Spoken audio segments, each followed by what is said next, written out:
So right now, Zach is getting a photo of this. It will look different on his camera.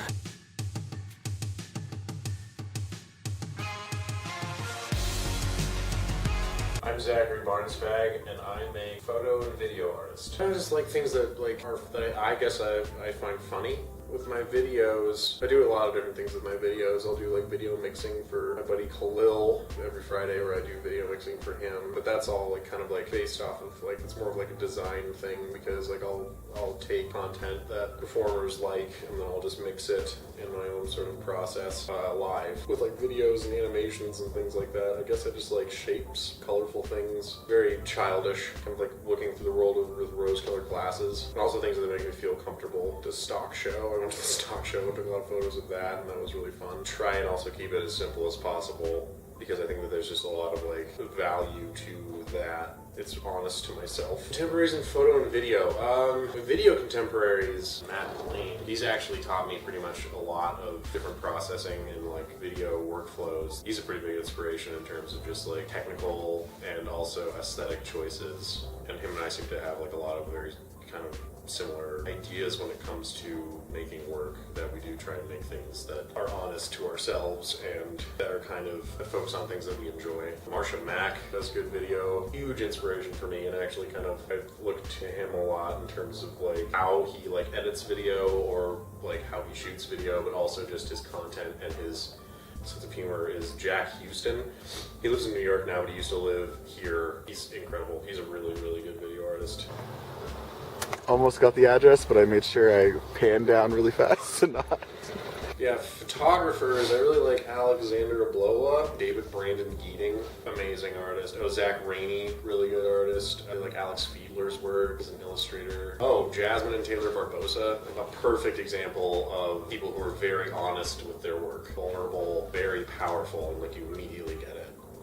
I've lived in this neighborhood for about 4 or 5 years. I've lived in Colorado my whole life. I think now it's definitely being utilized a lot more in contemporary art, specifically in like video art. There was something that I always kind of hated about like a lot of the aesthetic choices of video and this manipulation machine, right? That like people sort of like pointing that out about television and video and things like that. And there's a lot of like negative attention towards all of the negative aspects of like video. 1984 style bullshit. Fred Rogers had a really good point of view in terms of like television and video, that he wanted to use it as a vehicle for teaching people how to be self-reflective and realize the power of it. It was really powerful, and it was like the biggest thing that like had happened in like the 20th century was like the advent of television, and like how much it was reaching out to everybody. There's so much critique about it that he was trying to like kind of, I think that he wanted to show people the other side of the coin and just realize that it is just a tool for, it's an amazing tool for expression, because like so many people will watch it. And he kind of had more of like there was like a duty to who worked with video or television or film to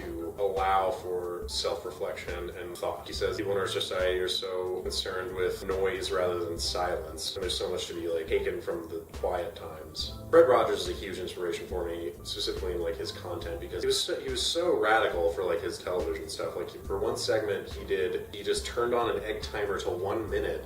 He was like, okay kids, now we're just gonna see how long a minute takes. And he just like turned an egg timer and he sat it down and he just sat there. Just dead, nothing. It was just him watching an egg timer. Something about that was just so quiet. It just allowed you to like be like present. And that's really what I want to focus on with my work, guys, as opposed to make them lament or make them afraid, any other kind of emotion. I'd rather have them be thoughtful and present. And that's kind of also why I like looping things, because it can be very busy and long, but if you sit with it, you can have like this meditation over it, and you can like pull things from it and kind of put things into it. And at least that's what I enjoy that. I don't know if it comes across in my work necessarily, but I do enjoy still, silly, quiet, colorful, bright things. The successful artist who has it all figured out, some part of me thinks that that's some kind of a myth, because I think every artist struggles with that in some way or another, their whole career.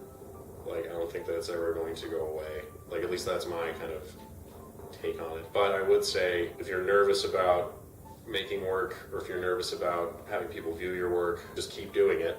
There was one quote that I have that I always kind of think about. It's by Milt Kahl. He's an old animator. He's one of the 9 old men, they called them, in Disney, when they were first doing kind of like the animated films. Milt Kahl had a saying. He said, every artist has 1,000 bad drawings in them and 1 good drawing. Like, don't stop.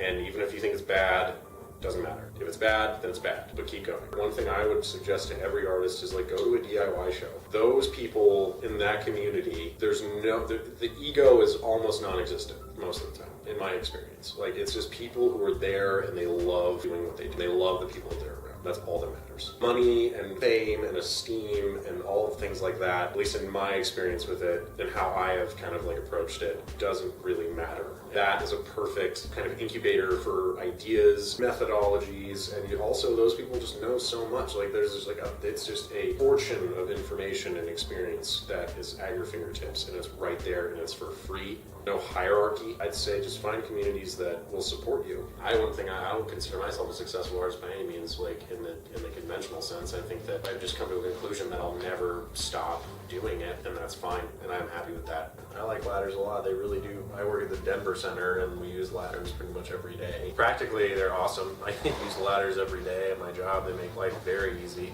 Metaphorically, yeah, it's an image that's used a lot in contemporary art. Yoko Ono, she had that whole like installation, like that kind of that story of how John Lennon met Yoko Ono or whatever, fell in love with her. Like he climbed up a ladder, and like she had this installation of ladders with hanging magnifying glasses with like words that were written on the ceiling. And he looked underneath, and John Lennon walked up the ladder, and he looked underneath it, and the words say yes.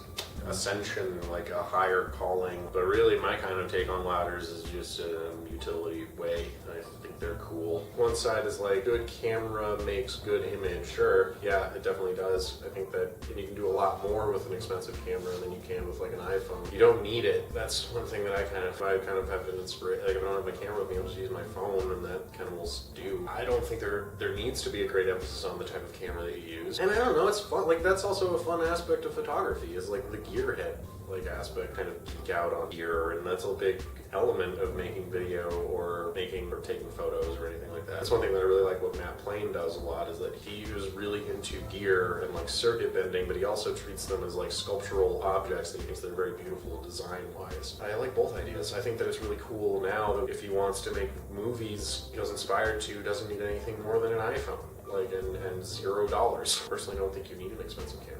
But art, to me, is very important, and I don't think I'll ever not have it be a part of my life. If it ever at some point weren't to be a part of my life, I don't think I would be able to continue to be alive. That's probably the only circumstance where that would be the case. I think that it's a relationship, like the politics or whatever surrounding it, I don't really care about. I think that I'm going to be making something. I would like there to be a point, and I would like that point to be self-reflection and self-care. Where are we walking to? I don't know. Try to find like, I don't know, it's just kind of tricky to find visually interesting things. I found the shot you should get. It's in the trees.